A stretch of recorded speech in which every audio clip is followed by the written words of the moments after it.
Good morning, Composition 3 students. It is the third day of our holiday. Chuseok was yesterday, so I hope you enjoyed your family time or with your friends and eating lots of good food. Now we got to get back to our normal schedule.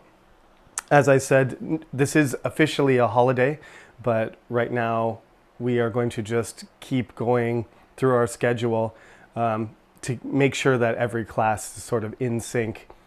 And at the end of the semester, there will be a makeup week in which we will, just have free time to study for the exam. So I've already told you this week there's nothing due because it's a holiday. So I want to talk about the assignment in more detail, the paragraph that I'm asking you to write. Next week you have some homework from the textbook that I've already posted, and you have to write a paragraph that is going to be based on your choices from the textbook. Now, a quick reminder about when you navigate on the website. A certain student, I won't say his or her name, but a certain student recommended that I separate the Composition 2 and 3 assignments because that student felt it was confusing the way I had organized it.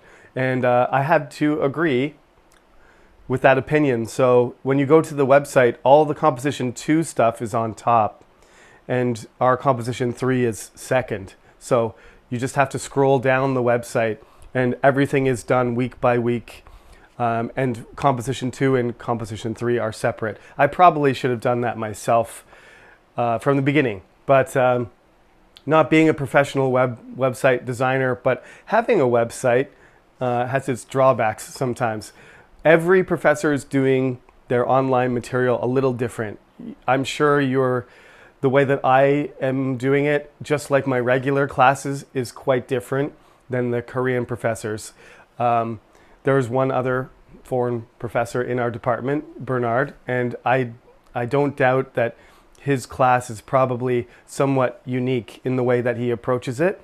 And that is, it may be slightly confusing to have some differences between Korean professors in your classes and the way that a foreign professor organizes things. But some of you, I have a few students that are taking I actually have a class. I have one student who's taking 4 of my classes at the same time, which means that almost every class is with me. So if you're taking another class, I use the same format for all 5 of my different classes that I'm teaching this semester. So you should be comfortable with what we're doing.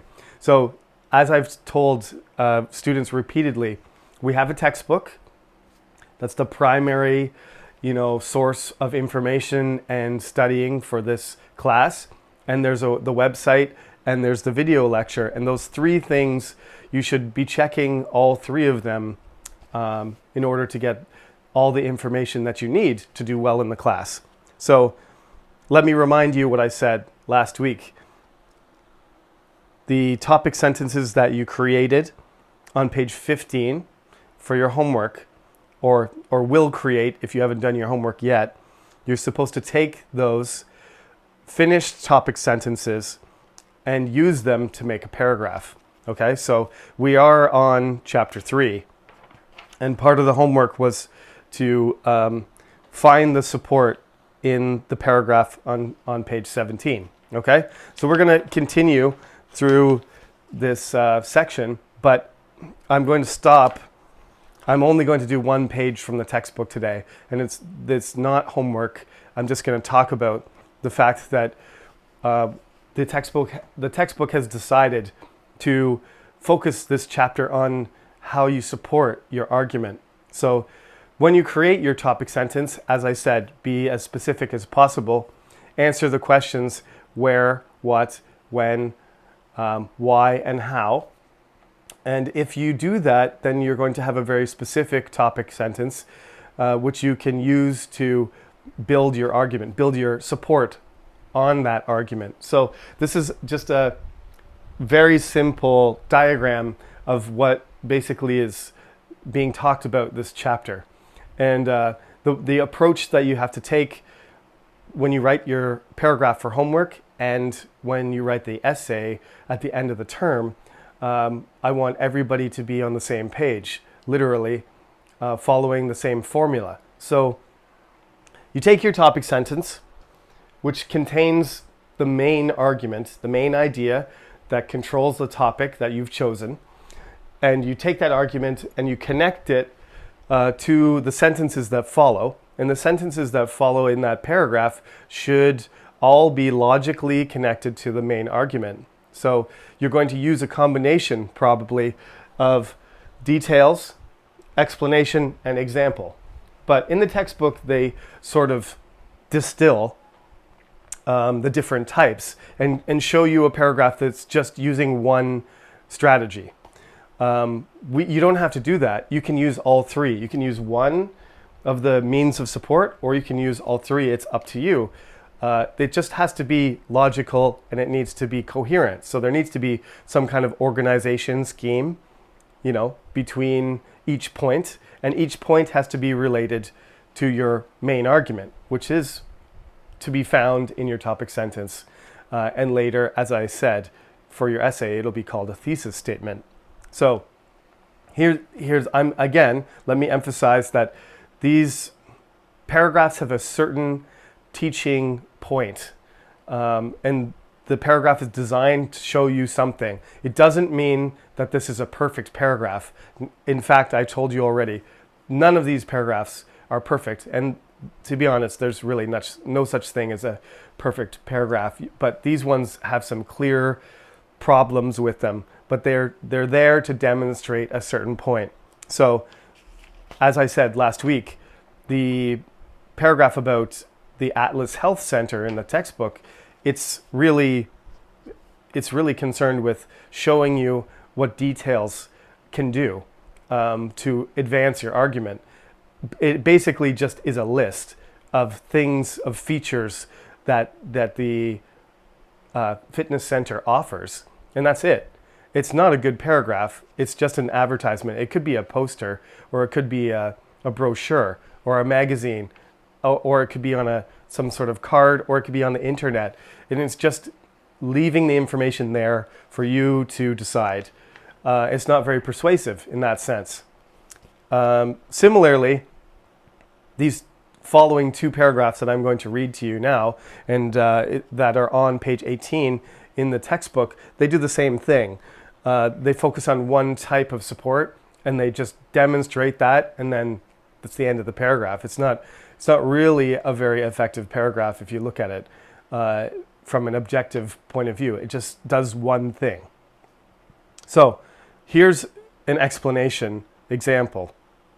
I shouldn't say example because confusing the terms there. Here's a paragraph that uses explanation to make its point. That's what I meant to say.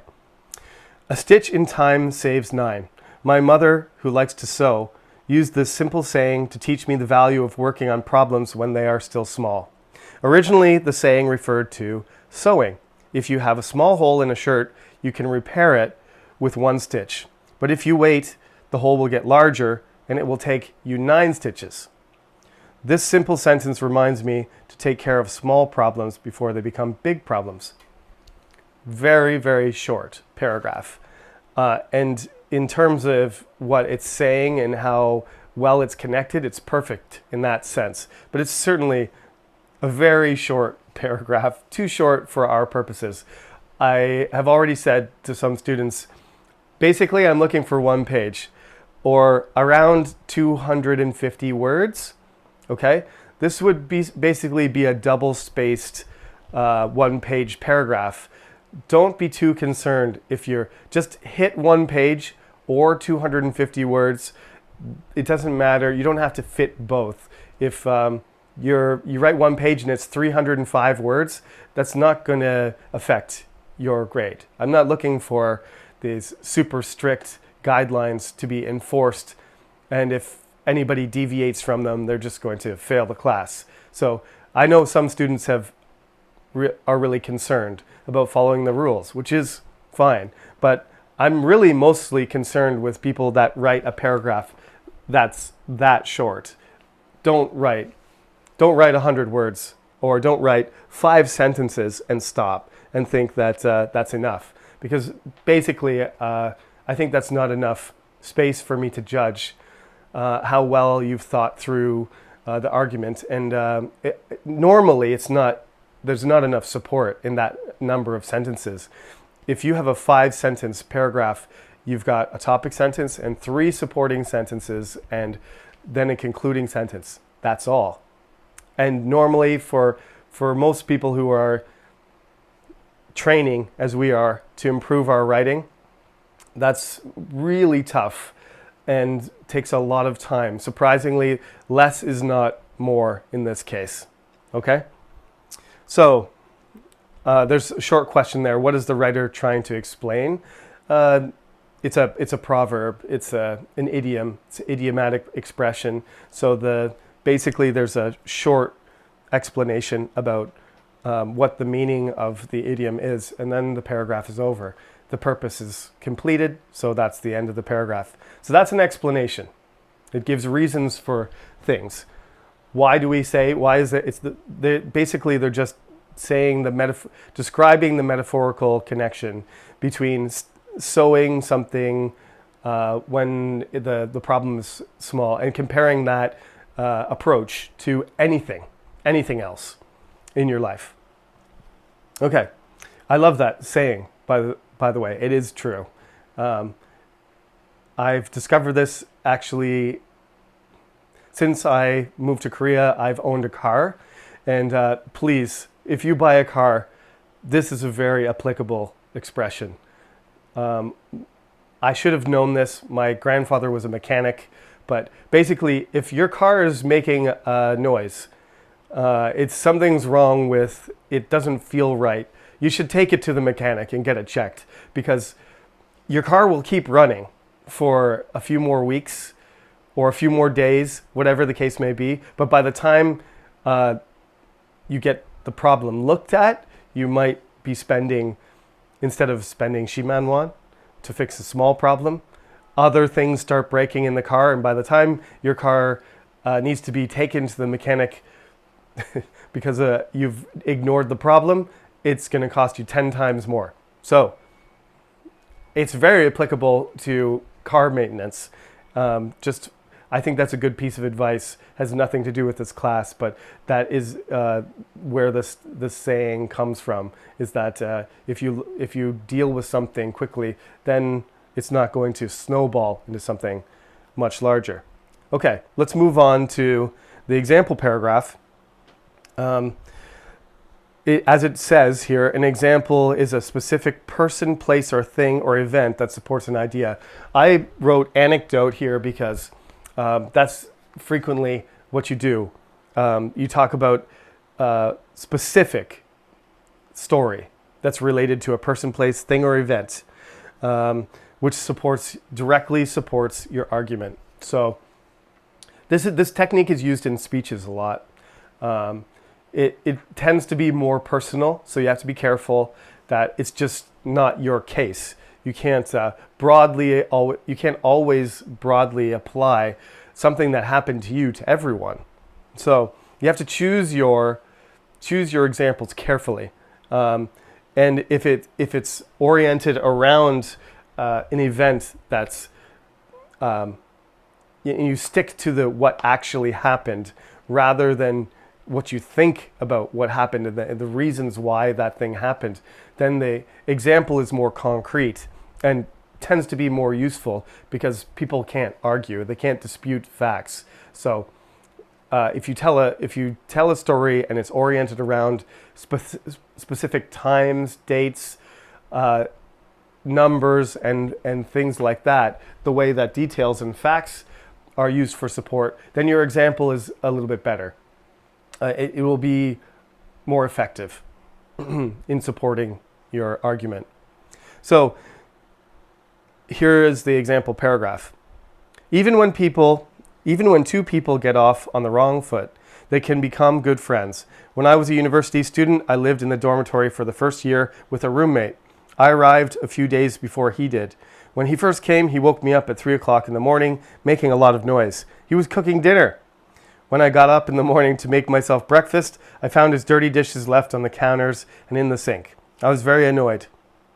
However, when I met him later that afternoon, he was very nice. He apologized for leaving a mess and explained that he had some trouble with his airplane flights and had been traveling for a long time. He was hungry when he arrived and very sleepy. After that, he was always good about washing his dishes. He was in 2 of my classes and we often studied together. We're not roommates anymore, but we are still friends. This is pretty much exactly what happened to me when I moved into the dormitory when I was a freshman. My roommate and I came in at different times on the same day, and I actually stay up late, and I'm a night owl myself, but my roommate, and he may actually, probably not, but might even see this video at some point, so I should be careful what I say. But his schedule was almost backwards. He sometimes slept during the day and stayed up all night. And we got along pretty well, but you know, when you have different schedules like that and you're in a tiny room together, it's hard to work things out. But this example is really based on a first impression that was not true. In my case, my roommate had a sort of nocturnal schedule the whole year mostly, and generally didn't clean his dishes or do his laundry often enough. And that continued the whole semester. But this example is really about having a false impression of somebody's behavior because of a certain circumstance. So actually this guy or girl, this man or woman who arrived had some sort of issue, and so 3 o'clock in the morning was making food just because of interruption to their normal schedule. So this is something that the perspective of the writer changes because of that sort of strange event. And then once they go into their normal routine, they realize that that wasn't the normal behavior of the roommate. So that's the moral of the story, is that a false impression shouldn't ruin the possibility of a relationship with somebody. People always say you never get a second chance for a first impression, which is true. And the reason that we say that is because that first impression seems to matter, and sometimes you don't get a second chance. In this case, the person, you have to remember the first time you meet somebody, you may not be seeing the typical behavior of a person. When you have a job interview or when you come into class the first time, your professor or your future employer is going to look at you and make a judgment. In the interview, that's it. Your first impression is the first and last chance. If you blow it, then you don't get the job. In class, fortunately, and on Zoom, the way we do things, you may have come in late to the Zoom lecture. You may have not put on your makeup, or you might have gone to a cafe to attend the class, which is all not really good first impressions. But fortunately, we will meet each other again later this term, and you'll have a chance to do it better. And of course, you know, in the over the term, when you email me, you have to remember there's impressions that I get through that as well. If you take the time to say, "Dear Professor," write a proper email, and then say, you know, with best regards, or sincerely, I'm just going to pick a random name, Hailin or Yoonji or Seunghoon or Hyukjin, and you sign it, and every time you put your student number and your name and the title of the assignment and the class in the subject line, I'm going to have a more positive perspective on your behavior in the class and how seriously you take the course. So remember these things. That's what the example is trying to illustrate. Okay, so like I said, your topic has to be derived from one of these 5: physical exercise, holiday or celebration, healthy food, benefit of learning a second language, or musical instrument. Okay, that's a pretty broad selection of topics, and that's just what the textbook gave us. So you have to stick to one of those, be specific and talk about one of those topics, and use these methods of supporting your argument about those topics. And like I said, I'm not looking for a purely detailed paragraph or explanation or example. You certainly can mix them together and use all 3. Anything that you get in terms of information from a website or a book needs to be documented. So there is the writing sample on the website. Take a look at that. At the end, make sure you put your references section. And as I said, I can't really verify Korean sources effectively. So you need to document a Korean source, but I'm looking for you to do your research in English as well. This is composition 3, and by now you should be comfortable enough with reading and writing English that you can look using Google for a source. And remember, Wikipedia is not a primary source. I'm still getting students, mostly freshmen, referring to Wikipedia, as a research tool. It is a research tool, but at the bottom of Wikipedia collects its information from primary sources. It's not a primary source itself. So I do this too. If you go to Wikipedia and you go scroll down to the bottom, you will see there's a whole bunch of links. Some of them are websites, and you can access them. There's usually on a big article in Wikipedia, there's a quite long list. So you just have to follow the links until you get to the original information where the primary source of the information is, and link that and refer to that article, not Wikipedia itself. Okay? These are things that you got to learn at this point when you're trying to make an effective argument in an academic paper. You can't just refer to a collection of something that has collected other sources, because that's not good enough. All right. I tried to keep it short today, but it ended up being a regular length class as usual. So I hope you are enjoying the remainder of your holiday. As I said, I'm going to just extend the cyber lecture so it overlaps by a couple days. So you will have until Tuesday, just in case you're too busy, forgot, or you just want to relax and enjoy the rest of our super long weekend. You can still get your credit for doing the cyber lecture on Monday or Tuesday. Okay, so thank you very much for listening and tuning in. Remember, the paper and the homework from the textbook are both due next Friday.